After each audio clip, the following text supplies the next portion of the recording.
Peter King of NBC Sports here in Irvine, California. Getaway day at Los Angeles Rams training camp.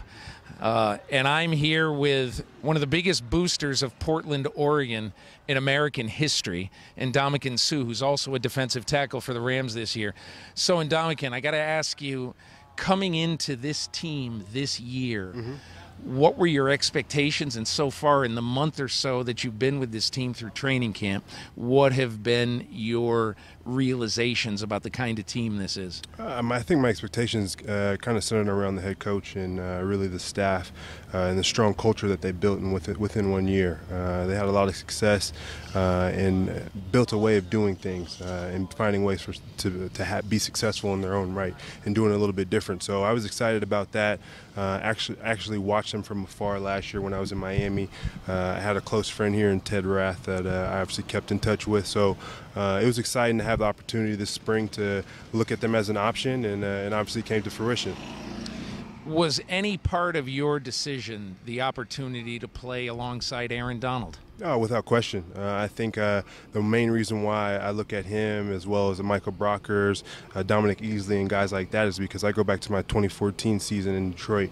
We were very fortunate to have the group that we had: Jason Jones, Darryl Tapp, Gulliver Quinn, Ziggy Ansah, all those guys, and we were a dominant force up there. We broke some records as a defense and had a pretty successful year. So I look forward to having that same opportunity to be around guys like that can produce. This is ultimate team sport, and you got to have guys to play with.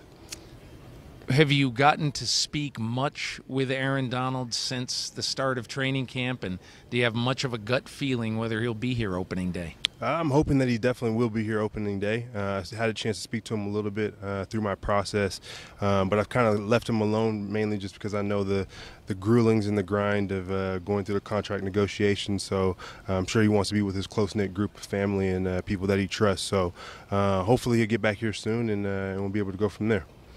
When I think of your defense now, I think of the two corners who have been sort of shut down guys. I think of Wade Phillips, who really lets individual guys shine. Correct. So what has been your experience so far with Wade Phillips, plus knowing the quality of corner you've got playing behind you? Yeah, my experience with Wade has been great. We've been hit it off since day one. Had the opportunity on my visit to sit down with him and Coach Johnson for a couple hours just to get a good vibe for how they potentially would use me if I were to choose to come here. And really a lot of those things are coming to fruition. I can't speak too much on it just because we're getting ready to get focused on the season and don't want to give any trade secrets away. But I just know that being able to say, like you said, when he was in Dallas, when he was in Denver, he had all these elite guys, and he made sure each and every one had an opportunity to be successful in their own particular right, which I think we have a very core group of guys that can be very special. And you mentioned the two corners that we have. Great situation, being able to get them over here, Akib and Marcus Peters, and we expect a lot out of them. I expect a couple extra seconds to get back to the quarterback because of them. And Ndamukong Suh, thank you. And from Rams camp in Irvine, California, I'm Peter King.